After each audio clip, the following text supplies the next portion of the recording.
Nikita Willy dikenal sebagai artis muda yang sukses sejak belia. Wajah cantiknya menghiasi layar kaca dan kekayaannya terus mengalir seiring karirnya yang menanjak. Namun, di balik semua kemewahan itu, tersimpan rahasia kelam yang tak banyak orang tahu. Konon, saat Nikita berusia 17 tahun, karirnya mulai meredup. Tawaran sinetron sepi, endorsement menghilang, dan gosip miring menyeret namanya. Dalam keputusasaan, ia bertemu dengan seorang produser tua misterius yang menjanjikan ketenaran dan kekayaan. Tapi, ada satu syarat. Nikita harus datang ke sebuah tempat di lereng Gunung Salak, tengah malam, dengan membawa bunga 7 rupa, darah ayam cemani, dan cermin antik warisan leluhurnya. Tanpa pikir panjang, Nikita mengikuti ritual itu. Di tempat itu, ia bertemu seorang dukun bertopeng putih yang memintanya bersumpah setia pada Kanjeng Ibu, sosok gaib penguasa pesugihan yang haus tumbal. Sebagai gantinya, Nikita akan mendapat apapun yang ia inginkan, uang, popularitas, kekuasaan. Tapi, setiap 7 tahun, ia harus mempersembahkan 1 nyawa dari orang yang paling mencintainya. Sejak malam itu, karier Nikita meroket. Ia kembali ke puncak industri hiburan. Namun, 7 tahun kemudian, ibunya meninggal mendadak tanpa sebab yang jelas. 7 tahun berikutnya, sahabat karibnya ditemukan tewas tenggelam di kolam renang tanpa luka sedikit pun. Kini, malam ke-21, sejak ritual pertama itu akan segera datang. Nikita, yang terlihat tenang di layar kaca, sebenarnya dilanda ketakutan. Ia tak tahu siapa yang akan menjadi tumbal berikutnya. Dalam mimpinya, ia terus melihat bayangan wanita tua berambut putih berdiri di sudut kamarnya, menatapnya tanpa kata. Dan di cermin antik warisan leluhurnya, terkadang muncul pantulan bukan dirinya, melainkan wajah sang Kanjeng Ibu tersenyum lebar dengan mata kosong. Sejak malam ke-21 mulai mendekat, suasana rumah Nikita berubah drastis. Pelayan-pelayan lama mulai mengundurkan diri satu persatu, mengeluh merasa diawasi oleh bayangan hitam yang berkeliling di lorong rumah. Asisten pribadinya mendadak sakit keras dan setiap cermin di dalam rumah mulai memunculkan retakan samar. Bukan karena pecah, tapi seperti di sisi lain cermin, sesuatu sedang menggedor keluar. Nikita mulai kehilangan tidur. Setiap kali ia memejamkan mata, suara gamelan halus terdengar entah dari mana, seolah ada upacara yang berlangsung di balik tembok. Ia pernah mencoba menutup semua cermin dengan kain putih, namun keesokan paginya, kain-kain itu selalu tersingkap sendiri, dan di depan setiap cermin selalu ada jejak kaki basah mengarah ke kamarnya. Ia mencoba berkonsultasi pada seorang spiritualis di Bali. Namun begitu, spiritualis itu melihat cermin yang dibawa Nikita, ia langsung pucat. Ia berkata, "Ini bukan lagi sekadar pesugihan ini, kontrak jiwa. Kanjeng Ibu sudah menanamkan bagian dirinya di dalam kamu." Nikita menolak percaya. Tapi, semakin ia menentang, semakin parah kejadiannya. Salah satu rekan main sinetronnya ditemukan gantung diri di lokasi syuting dengan darah menuliskan, "Gantiku sudah tiba," di dinding. Wartawan mengaitkan kejadian itu dengan stres dan depresi, tapi Nikita tahu itu bukan kebetulan. Ia tahu siapa yang seharusnya menjadi korban selanjutnya. Suaminya. Sejak seminggu terakhir, suaminya terus mengigau dalam tidur. Ia sering berbicara dalam bahasa Jawa kuno, padahal tak pernah mempelajarinya. Kadang ia terbangun dengan kuku penuh lumpur, seolah menggali sesuatu di dalam tidur. Dan malam itu, saat Nikita bangun karena mendengar suara tangisan, ia menemukan suaminya berdiri kaku di depan cermin antik. Dalam pantulannya, bukan wajah sang suami yang terlihat, melainkan Kanjeng Ibu berdiri di belakang Nikita. Nikita terpaku. Ia menatap cermin itu, dan sosok Kanjeng Ibu tersenyum seolah sudah lama menunggu. Tangannya yang kurus dan panjang menelusuri bahu suaminya, meski secara fisik sang suami berdiri sendiri tanpa apa-apa di belakangnya. Namun, di pantulan cermin, tangan itu jelas mencengkeramnya erat, seolah bersiap menariknya ke balik kaca. Suaminya bergumam pelan, suaranya bukan lagi suara manusia, ada gema dalam setiap katanya. Sudah saatnya tumbal ketiga. Nikita menangis, jatuh bersimpuh. Ia memohon, ambil aku saja. Jangan dia, jangan orang yang aku cintai lagi. Tapi suara dari cermin menjawab lirih dengan tawa kecil yang menyeramkan. Yang kau cintai adalah bagian dari syarat. Kamu tahu ini sejak awal. Tidak ada jalan kembali. Di luar rumah, angin mendadak berhenti. Pohon-pohon seperti membeku. Semua suara menghilang. Hanya detak jantung Nikita yang terdengar. Di dalam kepalanya makin keras, makin kacau. Di kamar itu, lilin-lilin di altar kecil, tempat ia menyimpan benda-benda ritual, mendadak menyala sendiri. Asap hitam menyelimuti langit-langit, membentuk wajah-wajah mereka yang telah jadi tumbal sebelumnya. Ibunya, sahabatnya, semuanya menatap Nikita dengan mata kosong. Bibir mereka bergerak pelan, membisikkan satu nama, Ahil. Itu nama anaknya. Nikita berdiri, tubuhnya gemetar hebat. Ia berlari ke kamar anaknya. Tapi kamar itu kosong, jendela terbuka, tirai melambai pelan, dan di lantai ada lumpur. Jejak kaki kecil, basah, mengarah keluar, ke taman belakang, ke tempat di mana ia dulu menanam cermin antik itu setelah mencoba menguburnya dalam-dalam. Suara tawa anak-anak menggema samar dari kejauhan, tapi dalam tawa itu ada suara lain. Tawa seorang perempuan, tua nyaring, parau, dan penuh kemenangan. Dengan tubuh yang digerakkan oleh panik dan naluri seorang ibu, Nikita berlari ke taman belakang. Hujan mulai turun deras, seolah langit pun tahu apa yang akan terjadi malam itu. Di tengah taman, tanah tempat ia mengubur cermin antik itu kini menggembung seperti bernapas. Dari dalamnya terdengar suara ketukan, satu ketukan, lalu dua, lalu tiga, makin cepat, makin keras. Nikita menggali dengan tangan kosong. Tak peduli, kuku-kukunya patah, darahnya mengotori lumpur. Ia terus menggali hingga akhirnya sebuah suara kecil memanggilnya lirih. Mama. Ia menoleh. Di balik semak gelap, Ahil berdiri.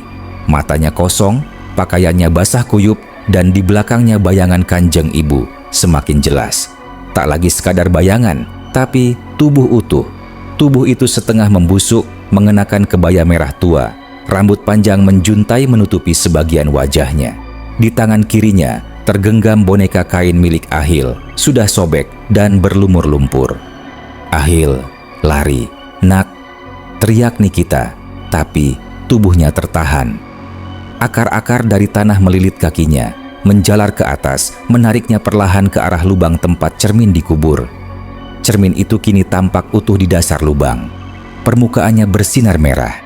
Di dalamnya tampak kilasan ibunya, sahabatnya, suaminya, semuanya terperangkap di dalam. Mereka berteriak, memukul dari dalam cermin, memohon dikeluarkan. Kanjeng ibu merentangkan tangannya, menunjuk Nikita. Satu nyawa lagi, katanya pelan, atau semuanya akan menjadi milikku. Nikita menatap anaknya, lalu menatap cermin.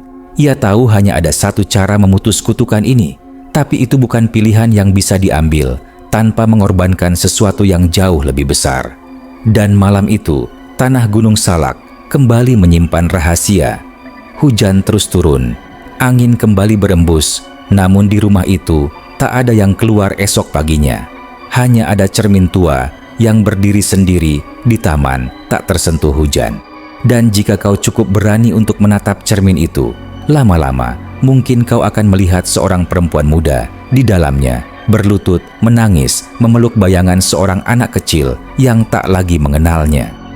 Bulan berikutnya, gosip di dunia hiburan tiba-tiba memanas. Tabloid dan media sosial dipenuhi spekulasi soal menghilangnya Nikita Willy beserta keluarganya. Rumah mewahnya di bilangan elit Jakarta Selatan tampak kosong, tapi anehnya tak ada satupun saksi yang melihat ia pergi. Polisi datang, menyelidiki, tapi semua bukti seperti lenyap begitu saja. CCTV rusak, tetangga tak mendengar apapun, seolah rumah itu menghapus keberadaan mereka. Namun, satu hal yang menjadi perbincangan gelap di kalangan pekerja media adalah apa yang ditemukan di taman belakang rumahnya. Seorang jurnalis freelance bernama Anton nekat menyelinap malam-malam. Ia merekam dengan kamera ponselnya. Di dalam taman yang hening itu, ia menemukan sebuah cermin tua berdiri di tengah tanah, penuh lumut dan retakan. Tapi bukan itu yang membuatnya gemetar, melainkan pantulan dalam cermin itu. Anton bersumpah, ia melihat Nikita berdiri di dalamnya, menatapnya langsung. Bibirnya bergerak, tapi suara tak terdengar. Di belakangnya, sosok anak kecil menggenggam tangannya. Namun, yang paling menyeramkan, di latar belakang cermin tampak sebuah barisan bayangan puluhan, ratusan, mungkin lebih. Semuanya berwajah familiar artis, influencer, tokoh terkenal yang wajahnya muncul di layar kita. Tapi, ternyata sudah bukan milik mereka sendiri. Setelah malam itu, Anton menghilang. Video yang sempat ia unggah ke akun pribadinya dihapus dalam hitungan menit. Namun potongan singkat sempat tersebar. Sosok Nikita dalam cermin tersenyum kecil dan di ujung video suara bisikan pelan. "Kamu sudah melihat, kini giliranmu dilihat." Sejak saat itu muncul desas-desus tentang cermin Kanjeng Ibu. Cermin yang akan menampakkan diri kepada siapapun yang terlalu rakus mengejar popularitas. Banyak orang mengaku melihat pantulan aneh di layar ponsel mereka. Saat membuka kamera depan di malam hari, wajah mereka tetap di tempat, tapi mata mereka bergerak sendiri, seolah melihat sesuatu di balik layar. Dan di balik semua ini, satu nama terus muncul di forum-forum gelap, dibisikkan dengan takut, Kanjeng Ibu. Penguasa pesugihan paling kuno dari Jawa, yang kini tak lagi hanya mencari tumbal dari pengikutnya, tapi juga dari mereka yang menonton, mengidolakan, dan percaya. Cerita tentang cermin Kanjeng Ibu perlahan menjelma jadi urban legend digital. Di forum-forum gelap seperti Red Room ID dan Mata 3, thread tentang Nikita Willy dan kutukannya jadi yang paling banyak dikomentari. Salah satu thread ditulis oleh pengguna anonim bernama Dukun Jurnal mengklaim bahwa ia sedang menelusuri langsung akar ritual pesugihan tersebut. Ia menyebut ada pola. Setiap 7 tahun, artis besar akan mendadak naik daun secara luar biasa, lalu menghilang, gila, atau meninggal dalam keadaan misterius. Tapi ada satu hal yang paling membuat geger forum itu. Sebuah foto hitam putih yang diposting oleh Dukun Jurnal. Di dalamnya tampak sekelompok orang sedang melakukan ritual di lereng Gunung Salak sekitar tahun 1950-an. Di tengah-tengah mereka berdiri seorang perempuan yang wajahnya sangat mirip dengan Nikita Willy. Komentar-komentar bermunculan. Apakah dia reinkarnasi? Atau Kanjeng Ibu menggunakan tubuhnya? Kenapa wajahnya tidak berubah meskipun puluhan tahun berlalu? Namun 3 hari setelah foto itu diposting, akun Dukun Jurnal tidak aktif. Semua threadnya terhapus. Beberapa pengguna forum mengaku dikirimi DM berisi gambar cermin pecah dengan tulisan, "Kamu menatap terlalu dalam." Lalu, kejadian mulai merembet ke dunia nyata. Seorang makeup artis sinetron terkenal ditemukan meninggal di ruang rias dengan semua cermin di ruangan itu pecah dari dalam.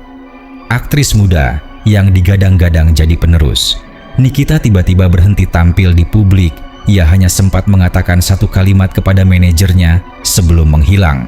Aku dengar dia memanggil dari balik pantulan lampu. Dan di antara semua itu, ada satu nama yang diam-diam muncul di berbagai kontrak produksi, endorsement, dan iklan selalu ditulis kecil di bagian bawah. Disetujui oleh perusahaan produksi WILIKA. Tak ada yang tahu perusahaan itu milik siapa. Tak ada catatan resmi. Tapi WILIKA jika dibaca terbalik adalah AKWLI. Wi. Sebagian menyebut Nikita bukan lagi manusia, melainkan media perantara Kanjeng Ibu untuk menyebarkan pengaruhnya lewat layar kaca. Bahwa setiap kali seseorang mengidolakannya, menatap wajahnya terlalu lama di layar, mereka sebenarnya sedang membuat ikatan kecil, sebuah perjanjian tanpa sadar. Dan malam itu, di sebuah rumah kos di Jogja, seorang mahasiswa perfilman membuka arsip video lama. Ia menemukan potongan sinetron lama. Nikita yang tak pernah ditayangkan. Ia klik play dan di menit ke-7 layar mendadak berhenti. Nikita di layar menatap lurus ke arah kamera. Bibirnya tersenyum pelan, lalu ia bicara, "Bukan dalam skrip. Aku tahu kamu sedang melihat. Kamu tahu kan sekarang kamu bagian dari ini?" Layar laptop padam, cermin di kamar mulai berembun, dan dari dalamnya terdengar ketukan. Namanya Raditya, mahasiswa tingkat akhir jurusan perfilman di ISI Yogyakarta. Ia bukan siapa-siapa, hanya anak biasa yang hobi membongkar arsip dan footage lama demi skripsinya tentang unsur mistik dalam sinema Indonesia era 2000-an. Ia tak percaya hantu, tak percaya pesugihan, semua baginya hanya simbol dan metafora, sampai ia menemukan video itu. Setelah insiden malam itu, Radit jadi berubah. Ia coba mengabaikannya, tapi setiap kali membuka laptop, file video itu muncul kembali. Ia hapus, muncul lagi. Ia pindahkan ke flash disk, tetap muncul di desktop, bahkan pernah muncul di HP-nya padahal tak pernah ia kirim kemana-mana. Yang lebih aneh, setiap kali memutar videonya, adegannya berubah, bukan editan sinetron biasa. Kali ini Nikita tampak duduk diam di ruang putih, memandangi Radit. 1 frame, 2 frame, diam, lalu ia bicara. Raditya R. Yogyakarta, mahasiswa, ingin lulus cepat, ingin terkenal lewat film horor. Radit terpaku, ia tak pernah mengizinkan akses ke datanya. Itu jelas bukan rekaman biasa. Suatu malam, ia memutuskan untuk mencari jawaban. Ia menghubungi dosen pembimbingnya, Pak Seno, seorang dosen tua yang konon pernah meneliti film-film yang tidak boleh diputar. Tapi ketika Radit datang ke rumahnya, Pak Seno sudah dalam kondisi linglung. Bibirnya robek, seperti dipaksa tersenyum terus, dan di tembok rumahnya ada tulisan, "Layar adalah cermin, cermin adalah gerbang." Radit melarikan diri malam itu, membawa satu-satunya benda yang masih bisa dijadikan petunjuk kaset Betamax tua yang diberi label tumbal ketiga, Ratu Layar. Ia mencari studio tua yang bisa memutar kaset itu dan menemukannya di sebuah gudang terbengkalai di daerah Prawirotaman milik mantan editor film bernama Pak Darto. Pak Darto awalnya menolak, tapi begitu melihat label kaset itu, wajahnya langsung pucat. Ia hanya berkata, "Kalau kamu putar ini, kamu bukan penonton lagi, kamu jadi bagian produksi." Radit tetap memaksa. Kaset diputar, dan saat layar di hadapannya menyala, bukan film biasa yang muncul. Ia melihat dirinya bukan metafora dirinya sendiri, sedang duduk di ruangan itu. Dilihat dari kamera lain, di belakangnya perlahan-lahan pintu terbuka, angin dingin masuk. Di layar, sosok Nikita masuk ruangan, mengenakan kebaya hitam, matanya putih, kulitnya retak, seperti kaca yang hendak pecah. Di telinganya sendiri, Radit mulai mendengar suara bisikan. "Kamu sudah lihat terlalu banyak, sekarang kamu harus memperlihatkan." Dan saat layar di hadapannya padam, Radit tak lagi sendirian. Di belakangnya, suara kamera berputar, lampu sorot menyala. Syuting baru dimulai. 3 bulan setelah Raditya menghilang, sebuah film pendek tanpa judul muncul secara anonim di YouTube. Hanya berdurasi 11 menit, berjudul Test Screen Akhir.move. Video itu tampak seperti rekaman dokumenter, goyang, gelap, dan tidak profesional. Tapi isi di dalamnya sangat mengganggu. Video dibuka dengan Radit yang sedang berbicara ke kamera.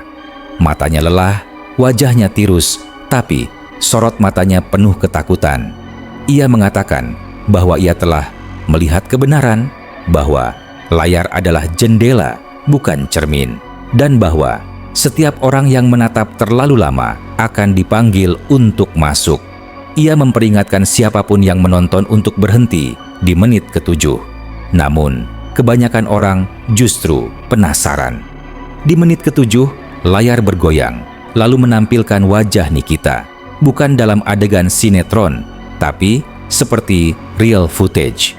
Ia menatap lurus ke arah penonton, tanpa ekspresi. Di belakangnya, dinding-dinding penuh gambar orang-orang yang hilang, termasuk Radit.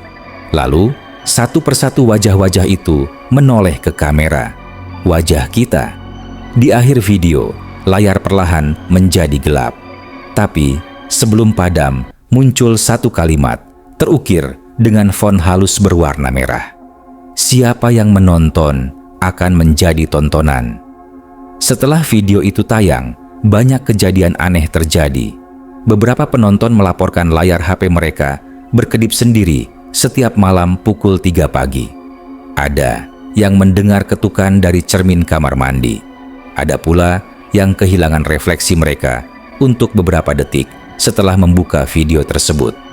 Video itu kemudian dihapus oleh YouTube karena pelanggaran tak terdefinisi. Tapi sudah terlambat. Filenya telah disebar di forum-forum horor, diunggah ulang ke server gelap, bahkan dibahas dalam podcast misteri internasional. Dan pada akhirnya, kisah ini kembali pada satu pesan. Pesugihan zaman sekarang tak lagi lewat kemenyan atau kuburan, tapi lewat klik, share, dan tatapanmu sendiri ke layar. Karena kini, layar sudah menjadi cermin, dan Kanjeng Ibu sudah tidak lagi butuh tumbal. Ia butuh penonton setia. Terima kasih sudah menonton cerita horor kali ini di Pekon Mistis. Jika kalian suka dengan kisah seperti ini, jangan lupa untuk like, komen, share, dan tentu saja subscribe agar tidak ketinggalan update video-video terbaru kami. Sampai jumpa di kisah berikutnya. Tapi ingat, jangan terlalu lama menatap layar, karena mungkin dia juga sedang menatap balik dari sana. Pekon Mistis, di balik mistis selalu ada cerita.